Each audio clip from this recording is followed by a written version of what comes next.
Bir vaxt ayıldım, 40'a çatmışam. Ömür elə gəldi, elə tez keçdi, elə bil hər günü ancaq yatmışam. Nə gənclik yaşadım, nə də uşaqlıq. Sanki bu yaşda doğulmuşam mən.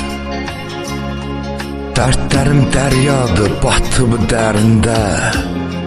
Sahilə baxaraq boğulmuşam mən. Yaşama həvəsim tükənib mənim. Dünyada heç nədə gözüm olmayıb. Artıq saçlarım da ağarıb mənim.